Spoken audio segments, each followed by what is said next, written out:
Hello everyone. Today I am going to start with dimensional formula for some physical quantities.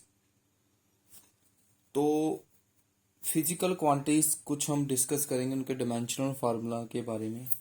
तो सबसे पहले जैसे मान लीजिए फिजिकल क्वांटिटीज का स्पीड आपने मान ली, तो स्पीड का आपके पास फार्मूला क्या, डिस्टेंस ओवर टाइम। तो डिस्टेंस को आप किस फंडामेंटल क्वांटिटी मेजर करते हो, लेंथ में, और टाइम को टी में। तो ये क्या आएगा, एल की पावर 1 और टी की पावर 1 जो ऊपर जाके क्या आएगा -1। तो इसको हम ऐसे भी लिख सकते हैं m0l1t-1। ये इसका डिमेंशनल फार्मूला है स्पीड का।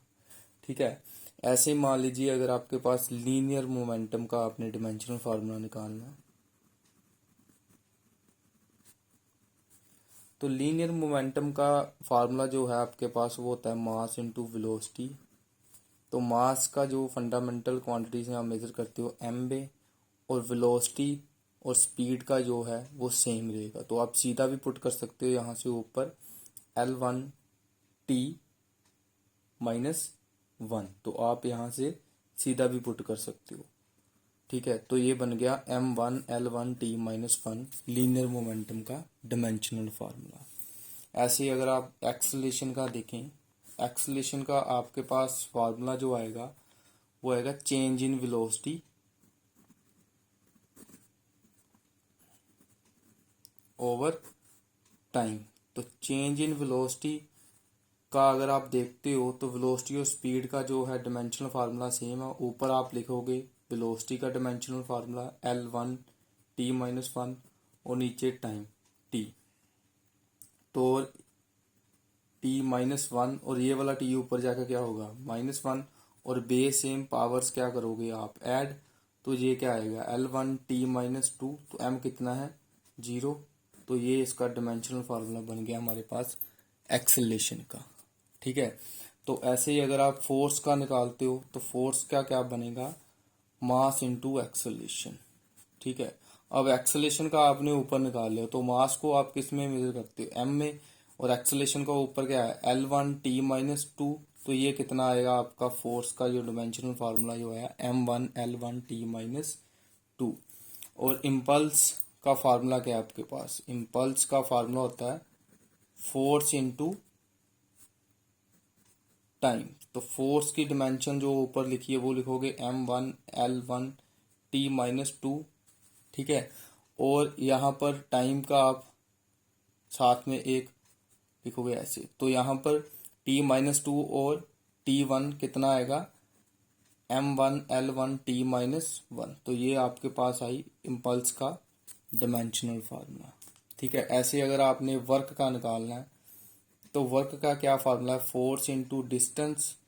तो फोर्स के आप डिमेंशन ऊपर क्या है, ठीक है, देखें ये फोर्स की डिमेंशन क्या लिखी है आपने m1l1t-2, और साथ में आप डिस्टेंस को किस फिजिकल फंडामेंटल क्वांटिटी मेजर करते हो एल में। तो अब देखो L1 और इधर L1, तो L1+1 L2। तो वर्क का क्या डिमेंशनल फार्मूला बन गया m1l2t-2। ये 2 जो आया है, अब L की पावर कुछ ना हो तो उसको हम 1 कंसिडर करते हैं। अब इसके पास अगर पावर 1 है तो base same power add L2 हो जाएगा, बाकी दोनों वैल्यू सेम रहेगी। तो ये हमारे पास आया वर्क का डिमेंशन फार्मूला। ठीक है। तो वर्क और एनर्जी का एक बात याद रखना, वर्क और एनर्जी का जो आपके पास फार्मूला लगता है डिमेंशनल फार्मूला वो सेम रहता है। ठीक है। तो अगर आप एनर्जी का निकालना भी चाहें, जैसे मान लो आपने फॉर एग्जांपल आपने पोटेंशियल एनर्जी ही ले ली है, ठीक है, उसका फार्मूला क्या आता है mgh। तो mgh को अगर आप देखें m में मेजर करेंगे, मास को आप m में मेजर करेंगे, ग्रेविटी आप एक्सेलरेशन में मेजर करेंगे। एक्सेलरेशन को कैसे करते हो आप L-t-2, और हाइट को आप लेंथ में मेजर करते हो। तो यहाँ से अगर आप देखते हो m1 L1+1 L2t-2, यही आपका डिमेंशन जो होता है, डिमेंशनल फार्मूला जो था वो क्या बन गया, वर्क का भी यही था और एनर्जी का भी आपके पास यही आया। एनर्जी चाहे किनेटिक हो चाहे पोटेंशियल हो, दोनों का जो डिमेंशनल फार्मूला है वो सेम रहेगा। ठीक है। ये बात आपने ध्यान रखनी है। ठीक है। नेक्स्ट मान लीजिए आपके पास टॉर्क जो है ये क्वांटिटी उसका हमने निकालना है। तो टॉर्क का फार्मूला है force into perpendicular distance. Perpendicular distance mean length ही आप लिखोगे। तो फोर्स का आप पीछे से देख सकते हो, जो डिमेंशनल फार्मूला वो क्या है, m1l1t-2, और लेंथ को आप एल में मेजर करेंगे तो ये कितना आया, टॉर्क की डिमेंशन m1l2t-2। ठीक है।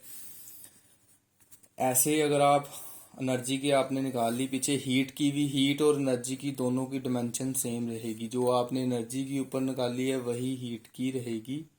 ठीक है। एनर्जी और हीट की डिमेंशंस जो है वो सेम रहेगी, ये याद रखना। और टॉर्क का भी सेम ही है। ठीक है। अब नेक्स्ट अगर आप देखते हो प्रेशर, प्रेशर भी एक आपकी फिजिकल क्वांटिटी बहुत इंपॉर्टेंट है। प्रेशर का फार्मूला क्या है, force over area, force per unit area आपका प्रेशर का फार्मूला बनता है। तो एरिया को आप क्या लिखते हो, मीटर स्क्वायर। तो मीटर स्क्वायर किस में मेजर करोगे, एल स्क्वायर में फिर आप। ठीक है। तो ऊपर आप फोर्स का क्या लिखेंगे, फार्मूला m1l1t-2। तो जब जे वाला 2 ऊपर जाएगा तो ऊपर जाकर क्या होगा, -2 प्लस 1, तो क्या आएगी वैल्यू, -1। m1 वैसे रहेगा, l -1 आया, और t वैसा ही रहेगा -2। तो आपके पास प्रेशर के जो डिमेंशनल फार्मूला बना वो बना m1 l -1 और t-2। ठीक है। ऐसे अगर आप देखें पावर का डिमेंशनल फार्मूला, अब पावर का अगर आप फार्मूला निकाले तो पावर का फार्मूला क्या है, वर्क ओवर टाइम। तो वर्क का आपने पोटेंशियल फार्मूला निकाला है, वर्क का आपने किसके इक्वल किया था, एनर्जी के। तो ऊपर आप क्या लिखोगे, एनर्जी का क्या था, m1l2t-2, और नीचे क्या, टाइम का t। ये वाला t ऊपर जाकर क्या होगा, -1, और -1 -2 -3, बाकी दोनों सेम रहेगा। ये तो क्या था, m1l2t-3। ये आपके पास पावर का डिमेंशनल फार्मूला जो है वो बन गया। ठीक है। ऐसे कुछ टर्म्स और है, जैसे मान लीजिए